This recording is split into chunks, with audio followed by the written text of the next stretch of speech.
अस्सलाम वालेकुम, this is Moeed Pirzada in Washington. मैंने अपने पिछले वीलॉग में ये प्रॉमिस किया था, ये कमिट किया था कि क्योंकि गुज़िश्ता 24 घंटे के अंदर जो डेवलपमेंट्स हुई हैं, वो बड़ी फ़ॉर रीचिंग है पाकिस्तान में और पाकिस्तान से बाहर यहाँ अमेरिका के अंदर, इसलिए मैं इनके ऊपर एक डिटेल्ड कमेंट करना चाहूँगा। अब जोक ये है कि मैं कई दफ़ा ये कहता हूँ और इल्ज़ाम ये है कि मैं बाद में वो डिटेल्ड कमेंट अक्सर करता ही नहीं हूँ, लेकिन आज कम से कम मैं उस रीत को तोड़ रहा हूँ और मैं फौरी तौर पे उन जो डेवलपमेंट्स हैं उसके ऊपर एक डिफरेंट किस्म का कमेंट लेके आना चाहता हूँ। इससे पहले कि मैं उस प्रिंसिपल डेवलपमेंट की तरफ चलूँ जिसका ताल्लुक इमरान खान से है, जिन्हें एस्टैब्लिशमेंट चाह रही है कि उनको अडयाला जेल से कहीं और निकाल के मुंतकिल किया जाए, मैं एक चीज़ आपके सामने रखना चाहता हूँ। मैंने कहीं पढ़ा था बहुत पहले और आप में से बहुत से लोगों ने पढ़ा होगा कि लाइफ इज़ अ जर्नी। ज़िंदगी एक सफ़र की तरह है, इसमें जो डेस्टिनेशन या मुकाम होता है कि आप कहाँ पहुँचते हैं, वो कम इम्पोर्टेंट है। इसकी असल अहमियत ये है कि ये एक सफ़र की तरह है, जिसमें आप मसलसल ग्रो करते हैं और इंसान की ज़िंदगी के सफ़र का इख्तिताम जो है वो मौत पे होता है। Death is the destiny of a human life. आप कुछ कर लें, कितने अमीर हो जाएँ, कितने कामयाब हो जाएँ, कितनी बड़ी कंपनी बना लें, किसी प्रेसिडेंट बन जाएँ, जनरल बन जाएँ, मुल्क फ़तह कर लें, इन द एंड कहते हैं कि आपकी ज़िंदगी, इंसान की ज़िंदगी का इख्तिताम जो है वो मौत पे होता है। और अलेक्जेंडर द ग्रेट ने पता नहीं कहा था या नहीं कहा था, लेकिन सिकंदर आज़म के से बड़ा मंसूब है कि उसने कहा था कि मेरे दोनों हाथ जो हैं वो बाहर रखे जाएँ, ताकि लोग ये देख सकें कि मैं जब इस दुनिया से गया था तो खाली हाथ गया था। कौमों की ज़िंदगी में क्या होता है? कौमों की ज़िंदगी भी एक सफ़र की तरह है, लेकिन कौमों की ज़िंदगी का सफ़र जो है वो एक इर्तिका और एक एवोल्यूशन है। और कौम जब इस सफ़र से गुज़रती है, तो शऊरी तौर पर वो तरक्की करती है। यही उसका बेसिकली सफ़र होता है। इमरान खान ने पाकिस्तान की कौम को अपनी एग्ज़ाम्पल से और अपनी मुश्किलात से एक शऊरी सफ़र के रास्ते पे डाल दिया है। और यही इसकी सबसे बड़ी इम्पोर्टेंट कंट्रीब्यूशन भी है इमरान खान की, और यही वो सफ़र है जिससे पूरी पाकिस्तानी कौम जो जहाँ कहीं है, पाकिस्तान के अंदर है, बड़े शहरों के अंदर है, देहात में है, ये दुनिया भर में फैली है, वो एक शऊरी सफ़र, एक इर्तिका जो है, एक जो एवोल्यूशन है माइंड की, उससे गुज़र रही है। और अभी जो मैं जिन डेवलपमेंट्स का आपके सामने ज़िक्र करूँगा, उसको उनको समझने के लिए और उनकी अहमियत के लिए ये ज़रूरी है कि इस चीज़ को, इस बैकग्राउंड को अपने ज़हन में रखें। अब मैं पहली डेवलपमेंट की तरफ आता हूँ, जिसका मैं पहले भी ज़िक्र कर चुका हूँ कि ये बात अब वाज़ेह होती चली जा रही है कि पाकिस्तान की एस्टैब्लिशमेंट ये चाहती है कि इमरान खान को अडयाला जेल से निकाल के कहीं ऐसा गुम किया जाए, जहाँ से उनकी रसाई पाकिस्तान के मीडिया तक और मीडिया के ज़रिए पाकिस्तान के लोगों तक उनकी रसाई ना हो सके, उनकी खबर ना आए, out of the site, out of the mind. अच्छा, अब उसमें 2 किस्म की थ्योरीज़ हैं और दोनों की अपने-अपने आर्गुमेंट्स में अपना-अपना वज़न है, अगर आप उसको एस्टैब्लिशमेंट के पॉइंट ऑफ व्यू से देखें। एक वो थ्योरी है जिसे मंसूब किया जा रहा है कि इमरान खान की अपनी जो हमशीरा हैं, जनाब अलीमा खान साहिबा, उन्होंने इस खदशे का इज़हार किया है कि ये इमरान खान को निकाल के बनी गाला के अंदर मुक़य्यद करना चाहते हैं। बनी गाला में सिक्योरिटी नाकाफ़ी है, जब वो प्राइम मिनिस्टर भी थे, तो इमरान खान की प्राइम मिनिस्ट्रियल जो सिक्योरिटी थी, उसको हमेशा एक खदशा रहता था कि ये जगह गैर महफूज़ है। और उसके मुकाबले में अडयाला जेल जो है वो बहुत महफूज़ है इमरान खान के लिए, बिकॉज़ वहाँ वो सरकार के मेहमान हैं और सरकार ज़िम्मेदार है उनकी हिफाज़त के लिए। और ज़ाहिर है कि अगर उसको सब जेल आप बनाएँगे बनी गाला को, तो वहाँ उस किस्म की सिक्योरिटी अवेलेबल नहीं हो सकेगी जो इमरान खान की एक प्राइवेट ट्रेन्ड कंपनी जो है, वो उन्हें सिक्योरिटी प्रोवाइड करती थी। तो एक इसमें ये एलिमेंट है। लेकिन अगर इसको आप एस्टैब्लिशमेंट के पॉइंट ऑफ व्यू से देखें कि दोनों मियाँ-बीवी को, इमरान खान को और बुशरा बेगम को, आप बीवी को अगर आपने बंद कर दिया है बनी गाला में, तो दुनिया के सामने आप ये स्टैंड पॉइंट रख सकते हैं कि देखिए, हमने एक सॉफ्ट ट्रीटमेंट किया है। कन्विक्शन हो चुकी हैं और इससे पहले ज़रूरी है कि उनकी अलकायदा ट्रस्ट केस के अंदर भी कन्विक्शन हो जाए, ताकि उनको रोज़ अदालत में ना जाना पड़े। फिर उसके बाद वकील ही अदालतों में केसों की पैरवी करते रहेंगे, जो भी पॉलिटिकल डील या बातचीत है वो बाहर से चलती रहेगी। और दुनिया को ये कहने का मौका मिलेगा कि हमने इमरान खान को अपने ही महल नुमा जो उनका घर है उसके अंदर हमने उनको बंद कर दिया। मीडिया के जो ज़राए हैं, उनको ये शक है कि जिस तरह से बहुत सी जेलों को गैर महफूज, अटक को, डेरा इस्माइल खान, डेरा गाजी खान, वटेवर, उन्हें गैर महफूज करार दिया गया है। तो यहाँ हिकमत अमली ये है कि जो सीटीडी का ड्रामा किया गया था, उसके बाद से इमरान खान को अडयाला की जेल से निकाल के बहावलपुर की जेल में भेजने का प्लान है, ताकि मीडिया तक रसाई ना हो, उनकी पार्टी का वहाँ पहुँचना मुश्किल हो। और ये हकीकत है कि प्रैक्टिकल मसाइल जो हैं वो बहुत ज़्यादा बढ़ जाएंगे और उनके लीडर्स भी उनसे ना मिल सकें, और फिर वकला के लिए भी बहुत आसान नहीं होगा, क्योंकि ज़ाहिर है इस्लामाबाद एक सेंट्रल जगह है। अब इन दोनों में से क्या होता है? ये एक बहुत बड़ा चैलेंज होगा। इन दोनों डेवलपमेंट्स से क्या होता है? क्या इमरान खान को किसी बहाने से सिक्योरिटी का बहाना बना के, अच्छा, सिक्योरिटी का बहाना मसलसल बनाया जा रहा है। अभी गुज़िश्ता 24 घंटे के अंदर एक बाकायदा सिक्योरिटी के हवाले से अडयाला जेल में एक ड्रिल भी की गई है कि अडयाला जेल पे हमले का खतरा है। और अब मेरा ख्याल है आप में से और मुझ में से किसी को भी ये अभी हम अब इतने बेवकूफ़ नादान नहीं रहे कि हमें ये ना समझ आई हो कि ये जो सीटीडी का 5-6 दिन पहले ड्रामा किया गया था जिसमें 3 अफ़गानों को पकड़ा गया, ये बिल्कुल बकवास, बेहुदा, बेहंगम, स्टूपिड किस्म का एक ड्रामा किया गया है एक नैरेटिव बनाने के लिए।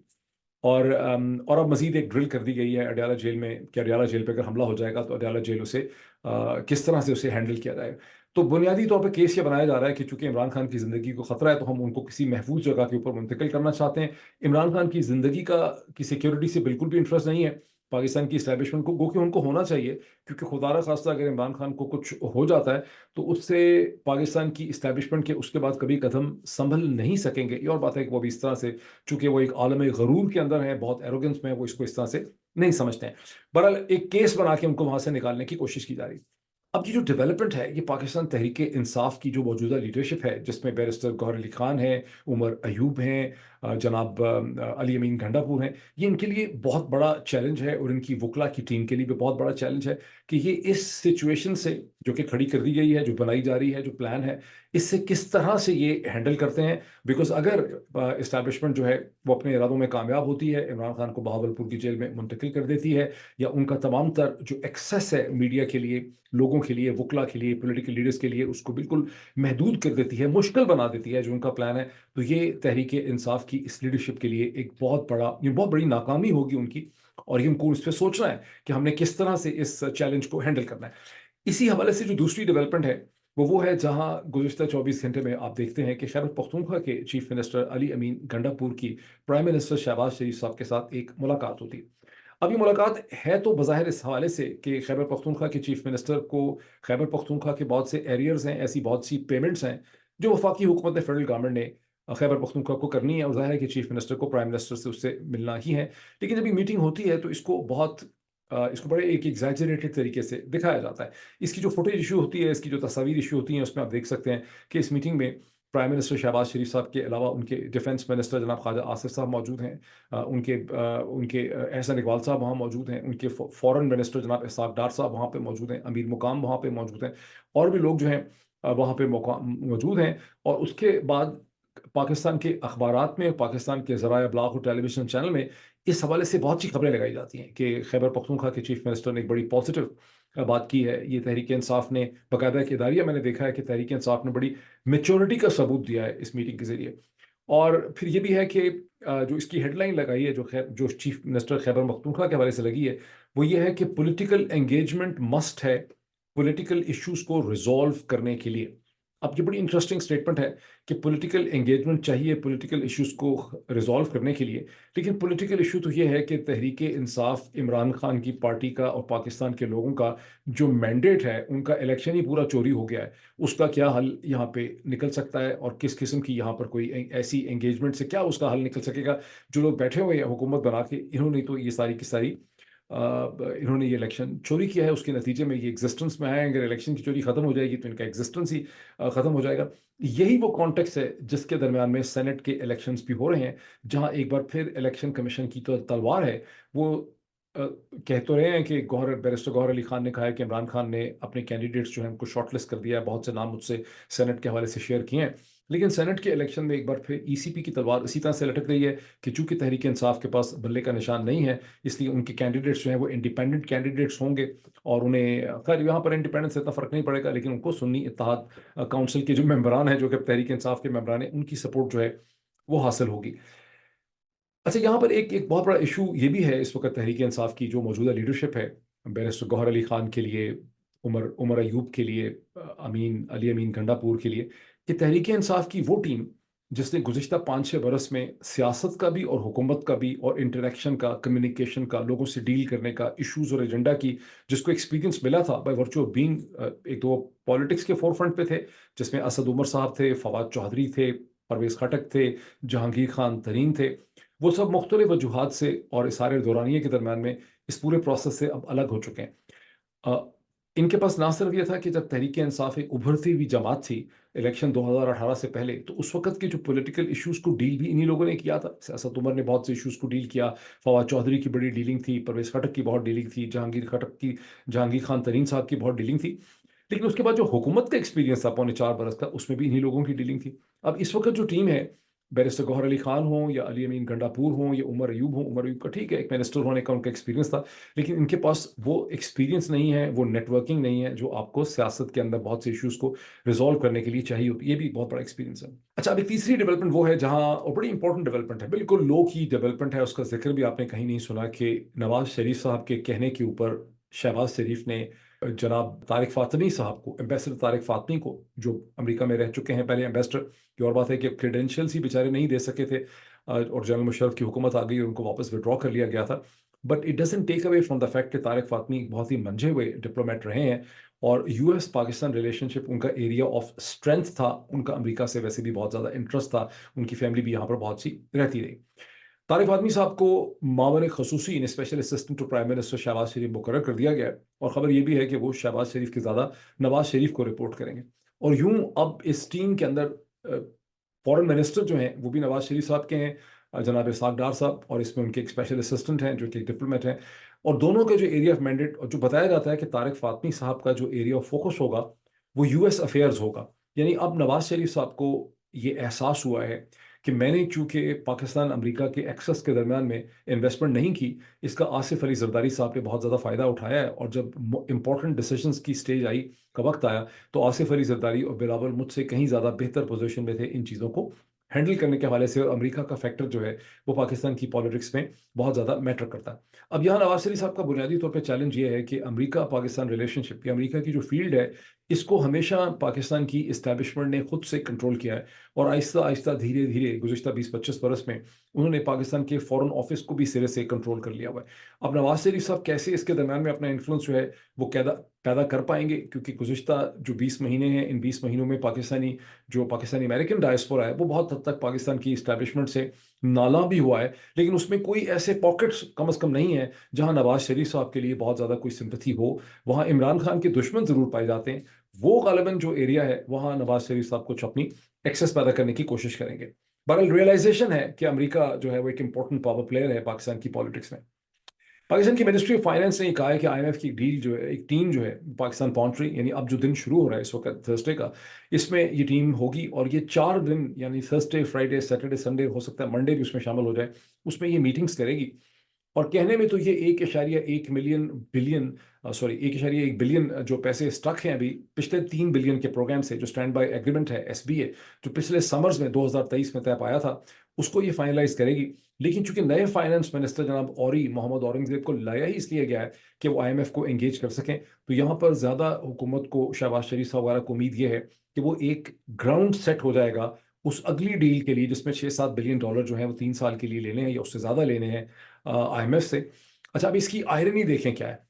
आयरनी ये है कि पाकिस्तान की हुकूमतों की अब सारी की सारी सक्सेस जो है गुज़िश्ता 2-2.5 बरस से, 2 बरस से, वो ये बन चुकी है कि क्या वो आईएमएफ के साथ डील लेके मजीद पैसे ले सकते हैं या आईएमएफ से पैसे नहीं ले सकते। यानी यही जो मेराज है तमाम कामयाबी की, वो ये बन चुकी है। और बहुत ही कम इसकी एविडेंस है, होगी ज़रूर, ऐसी एविडेंसेस हैं ज़रूर, लेकिन बड़ी ही कमज़ोर एविडेंस एग्जिस्ट करती है कि वो हुकूमतें या वो नेशंस जो एक दफ़ा आईएमएफ से पैसे लेके अपनी इकॉनमी को चलाते हैं, वो कभी भी किसी बेहतर इकोनॉमी की डायरेक्शन में नहीं आ सकते, बड़ा मुश्किल हो जाता है उनके लिए। अच्छा, मूविंग फॉरवर्ड, यही वो कॉन्टेक्स्ट है जिसके दरमियान में अता तारड़ साहब की स्टेटमेंट बड़ी इंपॉर्टेंट हो जाती है। एज मिनिस्टर ऑफ इंफॉर्मेशन वो दिन भी आ चुके हैं कि जनाब अता तारड़ साहब पाकिस्तान के मिनिस्टर ऑफ इंफॉर्मेशन है, बट अता तारड़ साहब ने ये इल्ज़ाम लगाया है कि तहरीक इंसाफ जो है वो कोशिश कर रही है, या उसने ख़त लिखा है यूरोपियन यूनियन को, कि पाकिस्तान का जो जीएसपी प्लस है, generalised system of preferences plus की जो अरेंजमेंट है यूरोपियन यूनियन के साथ, उसे कैंसिल कर दिया जाए, और उसकी वजह यह है कि ह्यूमन राइट की पाकिस्तान के अंदर खिलाफ वर्जी हो रही है। तहरीक इंसाफ ने इसका बड़ा सख्त जवाब दिया है, उन्होंने कहा है कि बकवास है, बहुतान है, उन्होंने ऐसा कोई खत नहीं लिखा। मेरी अंडरस्टैंडिंग है कि तहरीक इंसाफ ने ना तो कोई खत लिखा है, ना उन्होंने इस हवाले से कुछ सोचा है, ना उनकी कोई हिकमत अमली है। तहरीक इंसाफ की कोई इतनी लंबी चौड़ी स्ट्रेटेजिक प्लानिंग एग्जिस्ट नहीं करती। अता तारड़ साहब ने, चूंकि ये लोग ज्यादा सियाने हैं, इनको पता है कि जीएसपी प्लस जो है उसकी सारी की सारी बेसिस है किसी भी मुल्क के अंदर सर्टन कंडीशनैलिटीज, उसमें यूरोपियन यूनियन कहती है कि आपके यहाँ माइनॉरिटीज़ के साथ क्या ट्रीटमेंट हो रहा है, ह्यूमन राइट कंडीशन क्या है, फ्रीडम ऑफ एक्सप्रेशन क्या है। तो जितने भी बुनियादी फैक्टर्स हैं जो जीएसपी प्लस के लिए चाहिए होते हैं, वो इस वक्त पाकिस्तान के सारे बहुत ही कमज़ोर हैं। अगर कोई फिट केस है जीएसपी प्लस को कैंसिल करने का, तो वो पाकिस्तान का बनता है। अब जाहिर है कि ये एक नेगोशिएशन चिप हो सकती है अगर इसको कोई यूरोपियन यूनियन के अंदर देखता है या सोचता है। अभी तक इसकी कोई एविडेंस नहीं है कि यूरोपियन यूनियन के अंदर किसी भी किस्म की कोई डिज़ायर पाई जाती है पाकिस्तान की डेमोक्रेसी की मदद करने के लिए, इसको स्ट्रेंथन करने के लिए, या ये कि वो इस रजीम को ब्लैकमेल करेंगे या इसके ऊपर कोई प्रेशर डालेंगे कि आप अपनी डेमोक्रेटिक चीज़ों को इम्प्रूव करें। यूरोप के अंदर ऐसे स्टारी आइडियलिस्ट ज़रूर पाए जाते हैं जो इस किस्म की आवाज़ रेज़ कर सकते हैं, लेकिन पाकिस्तानी जो कम्युनिटी है अक्रॉस यूरोपियन शहरों के अंदर जहाँ डिसीजन मेकिंग मैटर करती है, खा वो लंदन तो अब है भी नहीं यूरोपियन यूनियन का हिस्सा, लेकिन ब्रसल्स और जेनेवा के दरमियान में जो पाकिस्तानी कम्युनिटीज़ हैं उनकी तादाद बहुत कम है, वो इतने एनफ्रेंच हैं ही नहीं कि वो यूरोपियन यूनियन के अंदर कोई इस किस्म की आवाज़ उठा सकें। गो कि केस बड़ा फिट है। अगर कोई वहाँ पे ताकतवर तबका होता तो जो कुछ पाकिस्तान में हो रहा है वो उन तमाम बेसिक कंडीशनैलिटीज़ की वायलेशन है जिसकी बुनियाद पे पाकिस्तान ने जीएसपी प्लस लिया हुआ है। लेकिन क्या कोई ऐसा कर रहा है, कोई पुश कर रहा है? कोई नहीं कर रहा। ना तहरीक इंसाफ कर रही है, ना कोई और कर रहा है। अता तारड़ साहब को खौफ लगा हुआ है अंदर से, जिसको उन्होंने बुनियादी तौर पर यहाँ पे एड्रेस करने की कोशिश की है। एक बड़ी इंटरेस्टिंग खबर वो है जहाँ आप ये देखते हैं कि उमर अयूब ने पार्लियामेंट के अंदर ये इल्ज़ाम लगाया है तहरीक इंसाफ के लीडर ने कि राजा सिकंदर सुल्तान साहब जिनका रेजिग्नेशन डिमांड करती है तहरीक इंसाफ और जिनके खिलाफ वो कह रहे हैं कि हम रेजोल्यूशन लाएंगे, चीफ इलेक्शन कमिश्नर की कोशिश कर रहे हैं कि वो उनको एम्बेसडर बना के कनाडा भेज दिया जाए। इससे पहले मैंने एक पिछले वीलॉग में आपको ये मैंने कहा था कि ऐसे सोर्सेज हैं जो क्लेम करते हैं कि पाकिस्तान के current DG ISI general Nadeem Anjum जो हैं, वो पूरी उन्होंने मामला तय कर लिया है कि वो अमेरिका में एम्बेसडर के तौर पे आना चाह रहे हैं। ये और बात है कि अमेरिका के अंदर बहुत से लोग ये सोच रहे हैं कि उनकी रेपुटेशन और प्रोफाइल इस किस्म की है कि उनका रास्ता रोका जा सकता है, और अमेरिका के बहुत से ऐसे कन्वेंशन हैं कि कोई स्पाई चीफ जो है उसको कम से कम आपको एज एन एम्बेसडर यहाँ पे एक्सेप्ट नहीं करना चाहिए। और फिर जनरल नदीम के ऊपर तो पाकिस्तान में ह्यूमन राइट वायलेशंस के हवाले से, सहाफ़ियों को ट्रीटमेंट करने के हवाले से, शहीद अरशद शहीद के कत्ल के हवाले से बहुत से ऐसे इल्ज़ामात हैं कि ये इंतहाई गैर मौजूद शख्सियत होंगे for ambassador of Pakistan to United States. तो यहाँ बहुत से लोग ऑलरेडी इस हवाले से बात कर रहे हैं। इस डिबेट के अंदर मैं छोटा सा एक और भी डाल दूं कि एक से ज़्यादा सोर्स ने मुझे ये कहा है कि 2023 के अंदर पाकिस्तान के DG ISI general Nadeem Anjum जो हैं, उन्होंने ऑस्ट्रेलिया भी एम्बेसडर बन के जाने की कोशिश की। अब ये डिप्लोमेटिक सोर्सेज भी कह रहे हैं, नॉन डिप्लोमेटिक सोर्सेज भी कह रहे हैं कि वो ऑस्ट्रेलिया जाना चाहते थे, और ऑस्ट्रेलिया के अंदर जब इसकी डिबेट हुई है तो ऑस्ट्रेलिया की हुकूमत ने मना कर दिया है, उन्होंने रिफ्यूज़ कर दिया है। और वो उसमें आर्गूमेंट उनका ये है ऑस्ट्रेलिया के अंदर कि जब एक इंटेलिजेंस चीफ होता है, जिस तरह से नदीम अंजुम है, या तो कोई रिटायर हो गए होते कई साल पहले, 2 3 4 साल, फिर एक अलग बात है, लेकिन एक्टिव सीधा ही एक इंटेलिजेंस चीफ वहाँ से उठ के एक दूसरे मुल्क में अगर आ जाएगा एज एम्बेसडर, तो उसके पास बहुत सी ऐसी इंफॉर्मेशन होती है, उसके ऐसे बहुत से कॉन्टैक्ट्स होते हैं जो एम्बेसडरियल रोल से मन्नाफी हैं, उसको कॉन्ट्रडिक्ट करते हैं। अच्छा, अब अमेरिका में भी यही आर्गुमेंट जो है वो बहुत स्ट्रांग हो सकता है। ये तो अब देखना है कि अमेरिका में वो आ पाते हैं या नहीं आ पाते, क्या रेजिस्टेंस होती है अंदर, क्या डिबेट होती है।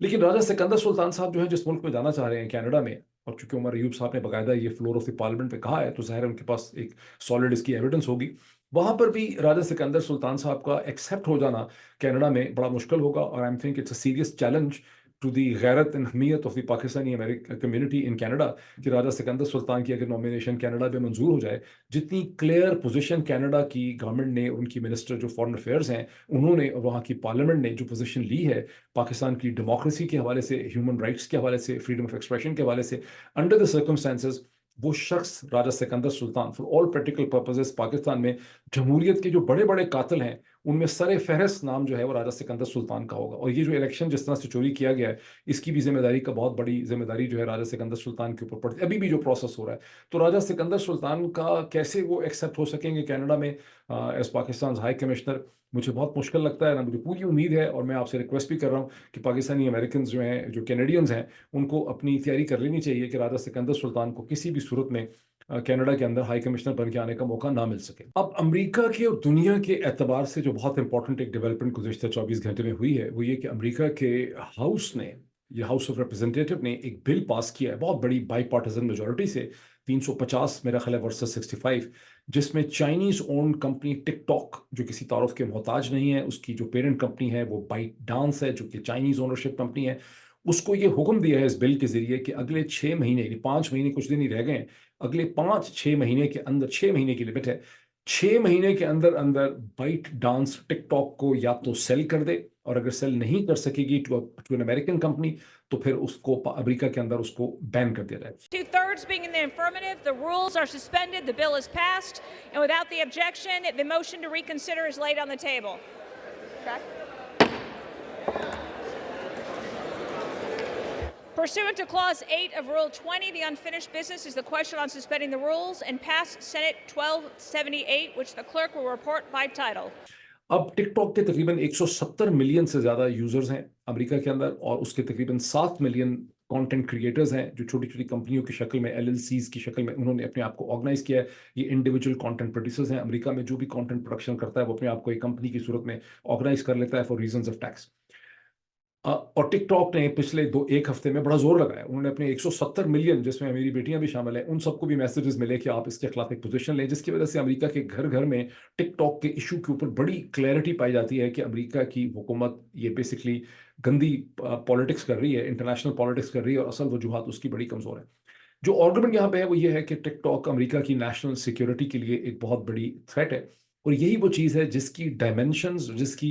बाज़गश जो है वो अमेरिका से बाहर निकल के पूरी दुनिया में जाएगी। और पाकिस्तान जैसे मुल्क जहाँ पे पहले ही ट्विटर को बंद किए हुए 4 हफ्ते हो गए हैं और बाकी सोशल मीडिया को बंद करने की भी तैयारियां हैं, उसके लिए यहाँ पर अमेरिका ने एक बहुत ही गलत एग्जाम्पल सेट करने की कोशिश की जा रही है। ये और बात है कि अमेरिका में स्ट्रेट अवे बैन नहीं है। अमेरिका में ये कहा जा रहा है कि चाइनीज़ ओनरशिप जो है उसे चेंज किया जाए। अगर चाइनीज़ ओनरशिप चेंज नहीं करती बाइट डांस, तो अमेरिका की हद तक जो है इसके ऊपर बैन जो है वो हो सकता है। और आर्गुमेंट जो है वो भी खासा टेक्निकल है। वो ये है कि बाइट डांस जो है वो चाइना के अंदर ऐसी कमिटमेंट्स उसकी हैं लीगल, चूंकि चाइनीज़ कंपनी है तो चाइनीज़ कम्युनिस्ट पार्टी ने कंपनीज को इस तरह से पाबंद किया हुआ है कि अमेरिकन जो यूजर्स हैं 170 मिलियन, उनकी लोकेशन और उनका जो डेटा है उसे किसी भी कैंपेन के लिए चाइना के अंदर उसे हुकूमत उसको ले सकती, क्योंकि चीनी हुकूमत के बारहा कह चुकी है कि उसने इस किस्म का कोई प्लान नहीं है, वो ऐसा नहीं कर सकती। और चूंकि ये मसला तकरीबन 5 साल से चल रहा था, 2019 से जब ट्रंप की हुकूमत थी तब से ये अमेरिका की हुकूमत कोशिश कर रही है कि टिकटॉक के ऊपर ये इल्ज़ाम लगाया जाए।